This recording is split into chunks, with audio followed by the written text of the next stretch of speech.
नमस्कार प्रेक्षकांनो, तू ही रे माझा मितवा या मालिकेच्या येणाऱ्या भागामध्ये जबरदस्त असा ट्विस्ट येणार आहे. तर प्रेक्षकांनो, इथे आता अर्णवने स्वतःच्या डोळ्याने वल्लरीला शशिकांतला पैसे देत असताना रंगे हात पकडलेला असतं. आणि त्याचबरोबर प्रेक्षकांनो, इथे अर्णव वल्लरीला त्या गोष्टीचा जाब विचारतो. तेव्हा इथे वल्लरी खोटं बोलत असते. तेव्हा इथे अविनाश मामांनी वल्लरीचं भांडं फोडत 15 वर्षांपूर्वीच्या सत्याचा उलगडा केलेला असतो आणि अर्णवच्या समोर वल्लरीचं खरं रूप आणलेलं असतं. तर प्रेक्षकांनो, येणाऱ्या भागामध्ये कशा पद्धतीने इथे अर्णवला वल्लरीचं खरं रूप कळतं हे आपण सविस्तरपणे बघूया. प्रेक्षकांनो, वल्लरी आणि शशिकांत या दोघांनी मिळून 17 वर्षांपूर्वी खूप मोठा कांड केलेला असतो. त्यांनी एक हसतं खेळतं कुटुंब उद्ध्वस्त केलेलं असतं पैशांसाठी, प्रॉपर्टीसाठी. आणि ते कुटुंब अर्णवराजे शिर्के याचंच होतं. त्याच्या आईवडिलांना एकमेकांपासून तोडण्यासाठी, त्यांचा भरलेला संसार उद्ध्वस्त करण्यासाठी एक गैरसमजाची ठिणगी टाकण्यात आलेली असते. आणि त्या गैरसमजामुळे असा काही आघात झालेला असतो की सात्विकाने स्वतःचा जीव संपवलेला असतो. आणि इथे अर्णवचे वडील हे कुठे आता निघून गेलेत कुणाला काही माहिती नाही आहे. त्यांचा काही पत्ताच नाही. या सर्व गोष्टी घडलेल्या असतात आणि त्याच्यामुळे अर्णव आणि अंजलीला लहानपणापासूनच आपल्या आईवडिलांचं प्रेम मिळत नाही. अर्णवने आपल्या आयुष्यामध्ये खूप कठीण प्रसंगांना तोंड दिलेले असतात आणि त्याने स्वतःच्या हिमतीने सात्विक फॅशन उभारलेला असतो. सगळ्या गोष्टी त्याने केलेल्या असतात. पण प्रेक्षकांनो, अजूनपर्यंत त्याच्यासमोर एक गोष्ट आलेली नसते. ती म्हणजे अशी की माझ्या वडिलांनी त्यावेळेला खरंच ती चूक केली होती का? एका बाईमुळे माझ्या आईचा संसार उद्ध्वस्त झाला होता. हे सत्य खरं आहे की खोटं?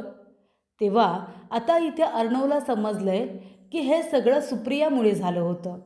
आणि त्याला सुप्रियाचा इतका राग येतो की त्याने तिच्याकडे पुरावा मागितलेला असतो निर्दोष असल्याचा. आणि इथे सुप्रियासुद्धा पुरावे गोळा करत असते. ह्या सर्व गोष्टी घडत असतानाच इथे आता अंजली आणि त्याबरोबर राकेश या दोघांचा वेगळाच सावळा गोंधळ सुरू असतो.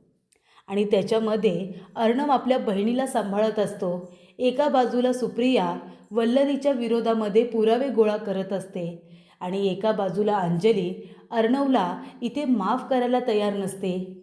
ती त्याच्यावरती रागावून घर सोडून गेलेली असते. आणि ईश्वरी आपल्या आईला सांभाळत असते, अर्णवला सांभाळत असते, अंजलीला शांत करण्याचा प्रयत्न करत असते. तिची इथे तारेवरची कसरत सुरूच असते. पण या गोष्टी घडत असताना आता खूप मोठ्या सत्याचा उलगडा होणार असतो. तर इथे आता शशिकांत राज शिर्के म्हणजे अर्णवचा काका, आता अर्णवने त्याला इंदोरमध्ये त्यांचं जे घर असतं तिथून आता फरफटत घरातून बाहेर हकलून दिलेलं असतं. कारण आता अर्णव मोठा आहे. त्याने ते घर विकत घेतलेलं असतं, स्वतःच्या नावावरती केलेलं असतं. आणि तिथे महिलांसाठी आता त्याने आश्रम सुरू केलेला आहे त्याच घरामध्ये. आणि तेव्हा इथे शशिकांतला आता पैसे वगैरे नाही आहेत ना, मग तो काय करणार? वल्लरीला तो फोन करतो. वल्लरीला म्हणतो की मला अर्जंट पैशांची गरज आहे. वल्लरीला पैसे द्यावे लागणार असतात कारण 17 वर्षांपूर्वी वल्लरीने एक गोंधळ केला होता ज्याच्यामध्ये संपूर्ण एक अख्खं कुटुंब उद्ध्वस्त झालं होतं. त्याचबरोबर सुप्रियाचं कुटुंब उद्ध्वस्त झालं होतं वल्लरीमुळे. आणि हे सत्य माहिती असतं ते शशिकांत राज शिर्के याला. मग त्याने जर तोंड बंद ठेवायचं असेल तर पैसे तर त्याला द्यावेच लागणार असतात. तेव्हा त्याने फोन केलेला असतो तो म्हणजे वल्लरीला. आणि शशिकांत म्हणतो मला आत्ताच्या आत्ता 50 लाख रुपये हवेत. तेव्हा वल्लरी म्हणते अच्छा 50 लाख रुपये हवेत का तुला? पैसे तर झाडालाच लागतात ना, 50 लाख रुपये कुठून आणणार आहे मी? तेव्हा शशिकांत म्हणतो का? अगं तुझा भाचा आहे ना, खूप श्रीमंत आहे तुझा भाचा. 50 लाख रुपये जर त्याने दिले तर त्याची तिजोरी काही खाली होणार नाही आहे. अर्णवराजे शिर्के हा किती श्रीमंत आहे हे मी तुला सांगायला हवं का? तेव्हा वल्लरी म्हणते, अरे तो श्रीमंत आहे, मी नाही. तो मला इतके 50 लाख रुपये का बरं देईल? मला नाही देणार तो. तेव्हा शशिकांत म्हणतो, मग तुझ्याकडे तेवढे पैसे नसणार आहेत का? ती म्हणते, एवढे पैसे माझ्याकडे कसे येतील? मी ऑफिसला जात नाही, मी काही कमवत नाही ना. तेव्हा शशिकांत म्हणतो, ते तू मला सांगू नकोस. 17 वर्षांपूर्वी मी इथे स्वतः तुला मदत केली होती आणि माझ्या भावाचा संसार उद्ध्वस्त करण्यामध्ये मी तुला मदत केली होती. मग त्यावेळेला तू मला किती पैसे दिलेस हे तुला माहिती आहे. बाकीचे पैसे तू देणार होतीस, पण ते तू दिलेस का? सगळं काही तुझ्या हातामध्ये आल्यानंतर मला तर तू विसरूनच गेलीस ना, तुझ्या पार्टनरला. तेव्हा हे सत्य जर तुला वाटत असेल, कुणालाही कळू दे, तर मला पैसे दे. अर्णव आता बिझी असतो अंजलीला समजवण्यामध्ये, तिचा राग घालवण्यामध्ये. एका बाजूला सुप्रिया, वल्लरी आता नेमकी कुठे असेल तिला शोधण्याचा प्रयत्न करत असते.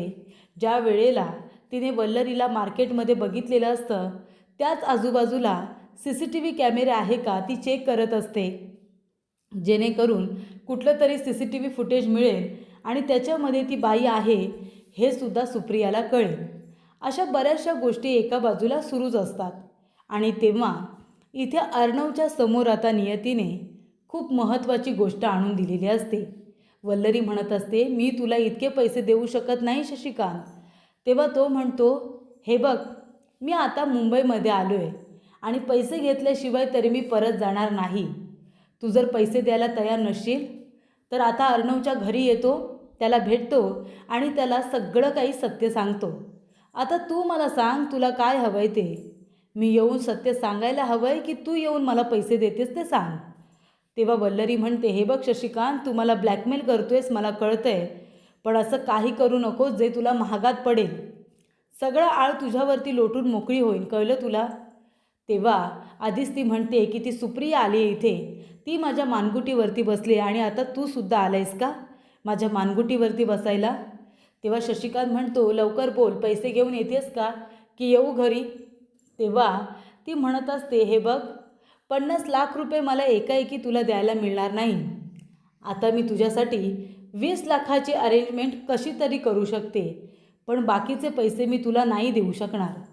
तेव्हा इथे आता शशिकांत म्हणतो, बरं ठीक आहे, सध्या 20 लाखांवरतीच खुश होतो. माझं सगळं काही माझ्याकडून अर्णवने हिरावून घेतले, माझे धंदे, माझं घर. मग माझं आता पोटपाणी कशावरती भागणार? त्यामुळे मला त्या पैशातून आता माझ्या खाण्यापिण्याची व्यवस्था करायला पाहिजे, राहण्याची व्यवस्था करायला पाहिजे. तेव्हा वल्लरी म्हणते, संध्याकाळपर्यंत पैसे तुला मिळतील. तेव्हा वल्लरी अर्णवला म्हणते की मला थोडे पैसे पाहिजे होते, मला कुणाला तरी द्यायचे आहेत उसणे. तू जर दिले असतेस तर बरं झालं असतं. अर्णव म्हणतो, किती पाहिजे सांग ना मामी. ती म्हणते की मला जास्त नको, मला 10 लाख रुपये हवेत. कुणाला तरी द्यायचे आहेत रे, माझी मैत्रीण लवकरच परत करेल. तेव्हा अर्णव म्हणतो, ठीक आहे मामी, पण तू तिच्याकडून सगळं काही लिहून वगैरे घेतलेस का? नाहीतर आपल्याकडे पुरावा म्हणून ठेव की आपण तिला हे 10 लाख रुपये चेकमधून देतोय म्हणून. तेव्हा वल्लरी म्हणते, खूप विश्वासू आहे रे ती पैसे नक्की परत करेल. तेव्हा इथे आता चेक वगैरे साईन केलेला असतो. अर्णवने 10 लाख रुपयाचा चेक मामीला दिलेला असतो आणि 10 लाखामध्ये तिने तिचे काही सेविंग्ज असतात ते आणि तिचे इथे सेट असतात, नेकलेस सेट, ते सगळं काही तिने विकून वगैरे 20 लाखांची अरेंजमेंट केलेली असते शशिकांतचं तोंड बंद करण्यासाठी. आणि ते सगळे पैसे घेऊन ती शशिकांतला ठरल्या ठिकाणी भेटायला जात असते. तेव्हा अर्णव कामानिमित्त त्याच बाजूला आलेला असतो आणि तेव्हा अर्णवची गाडी उभी असते. खिडकीमधून त्याचं लक्ष जातं तर इथे वल्लरी शशिकांतजवळ बोलत असते. अर्णव आता तिथूनच आता गाडीमधून वल्लरी आणि तिथे शशिकांत ह्या दोघांना एकत्र बघत असतो. तेव्हा वल्लरी त्याला धमकावत असते आणि म्हणत असते की तू माझ्याकडे पैसे मागितलेस आणि मी तुला ते लगेच आणून दिलेत. पुन्हा मला ब्लॅकमेल करायचं नाही हां. त्यावेळेला आपण दोघांनी मिळून जे काही केलं त्याच्यातून आपल्याला जे काही पैसे मिळाले होते त्यातले मी तुलासुद्धा दिले होते, लक्षात आहे ना? तुझा वाटा मी तुला तेव्हाच दिला होता. मग आता सारखे सारखे फोन करून माझ्याकडे पैसे मागू नकोस. तेव्हा वल्लरी म्हणत असते की तेव्हाचे पैसे तुला दिलेत ना.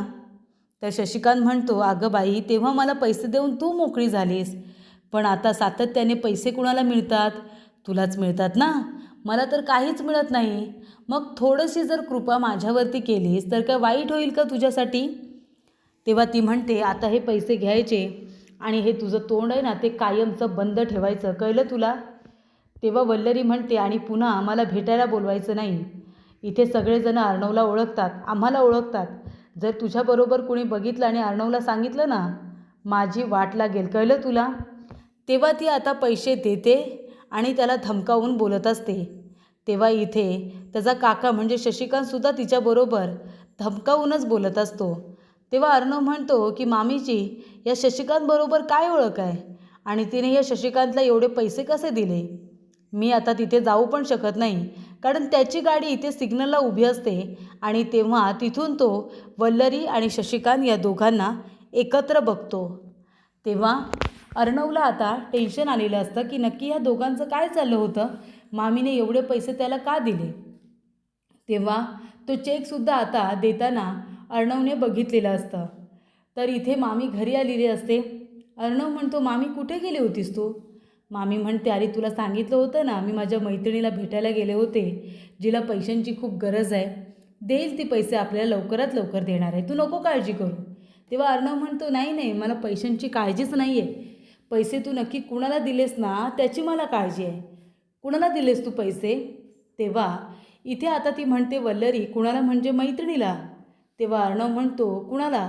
शशिकांत राजशिर्के यांना तू पैसे का दिलेस मामी? तेव्हा वल्लरी म्हणते, मी त्यांना पैसे का देऊ? मी त्यांना अजिबात पैसे दिलेले नाही आहेत. तेव्हा अर्णव म्हणतो, मामी खोटं बोलू नकोस, मी माझ्या डोळ्याने बघितलं आहे आणि म्हणून मी म्हणतो आहे, तू शशिकांत मुकादम यांना भेटायला गेली होतीस आणि तू त्यांना हवे तेवढे पैसेसुद्धा दिलेस आणि त्यांना बोर्ड दाखवून का धमकावत होतीस? असं काय चाललं आहे तुमच्या दोघांमध्ये जे मला माहिती नाही आहे, आम्हाला माहिती नाही आहे? तू त्यांना एवढं कसं ओळखतेस? ते तुला भेटायला कसे काय आले? एवढी त्याच्यामध्ये हिंमत की तुला भेटायला आले ते? नक्कीच तुमच्या दोघांचं बोलणं वगैरे होत असेल, हो ना? मला सांग मामी, शशिकांत मुकादम इथे का आला होता आणि तो काय बोलत होता? तेव्हा वल्लरी म्हणत असते की शशिकांत राजशिर्के मला इथे भेटायला आले होते, पण मी त्यांच्याशी जास्त काही बोलले नाही आहे. उलट मी त्यांना धमकीच दिली की पुन्हा कधी बोलवायचं नाही आणि इथे मुंबईमध्ये आमच्या घराच्या आजूबाजूला फिरकायचं नाही, असंच सांगितले मी. अर्णव म्हणतो, मला नाही वाटत. ज्या पद्धतीने तुम्ही दोघेजण एकमेकांजवळ बोलत होता त्याच्यावरून तर तुमची ओळख खूप जुनी आहे असंच वाटत होतं. तो माणूस एक नंबरचा गुन्हेगार आहे आणि त्याच्याबरोबर आपल्या घराची अजिबात संबंध असता कामा नये असं मला वाटतं. तेव्हा वल्लरी म्हणते, खरंच असं काही नाही आहे. तेव्हा इथे मामा म्हणत असतात की शशिकांत राजशिर्के यांना भेटायला वल्लरी तू गेली होतीस, त्यांना का तू एवढे पैसे दिलेस? ती म्हणते, नाही रे, एवढे पैसे कुठे दिलेत? मग कुठे ते 20 लाख रुपये ते सांग. 10 लाखाचा चेक आणि 10 लाख तू कुठून मिळवलेस मला नाही माहिती. तेव्हा इथे आता वल्लरी म्हणत असते, नाही रे, काही नाही. तेव्हा मामा म्हणत असतात, काही नाही? मग तुझ्या कपाटामध्ये जे दागिने होते ते सगळे दागिने कुठे आहेत सांग बरं. म्हणजे सेट तर आहेत, पण त्याच्यामध्ये तुझा ज्वेलरी सेट नाही आहे. मग कुठे गेले तुझे ते सगळे दागिने? तेव्हा इथे सोनाराचा फोन आलेला असतो अर्णवला आणि त्याने सांगितलेलं असतं की वल्लरीने सगळे दागिने तर इथे गहाण ठेवलेत. असं काय घडलं की त्यांना सगळे दागिने गहाण ठेवावे लागले? तेव्हा अर्णव तिला आता जाब विचारत असतो. तेव्हा वल्लरी एका पाठोपाठ एक खोटंच बोलत असते. शशिकांतला पैसे का दिले म्हणून जाब विचारत असताना इथे आता वल्लरीच्या तोंडातून एक शब्दसुद्धा फुटत नसतो. तेव्हा मामा म्हणतात की अर्णव, मी सांगतो ना, अरे ही बाई एक नंबरची पाताळी यंत्री आहे. तुमच्या शिक्षणासाठी, तुमच्या खर्चासाठी तिने स्वतःचे दागिने दिले असं ती तुम्हाला जे म्हणते ना, ऐकवते, ते दागिने तिचे स्वतःचे नव्हतेच. ते दागिने तुझ्या आईचे होते बाळा. दागिन्यांचा डब्बा जाता जाता तुझ्या आईने वल्लरीच्या हातामध्ये दिला होता तुमच्या सुखासाठी, पण तिने तेच पैसे तुमच्या शिक्षणासाठी वापरले आणि काय सांगितलं, हे दागिने तिचे आहेत म्हणून. पण हे दागिने सगळेच्या सगळे तुझ्या आईचे आहेत, सात्विकाचे, असं मामांनी सांगितलेलं असतं. तर अशा रीतीने इथे आता संपूर्ण सत्य हे समोर आलेलं असतं.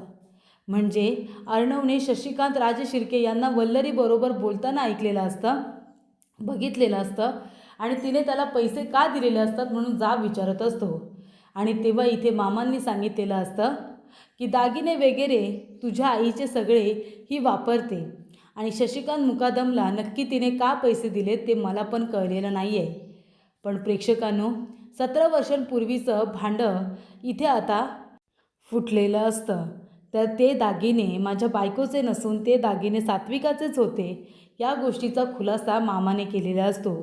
तर इथे वल्लरीच्या मोबाईलवरती आलेला शशिकांतचा फोन आणि इथे वल्लरीने त्याला दिलेले पैसे, नक्की कारण काय या गोष्टीचा शोध अर्णव आता घेणार असतो. नक्की त्याला कशासाठी पैसे देण्यात आलेत या गोष्टीचा शोध मी घेणार असं अर्णवने वल्लरीला सांगितलेलं असतं. तर अशा रीतीने वल्लरी आता जेव्हा शशिकांतला पैसे देत असते ना, तेव्हाच इथे अर्णवने स्वतःच्या डोळ्याने बघून तिला आता प्रश्न विचारलेले असतात आणि पूर्णपणे भांडारून सोडलेलं असतं.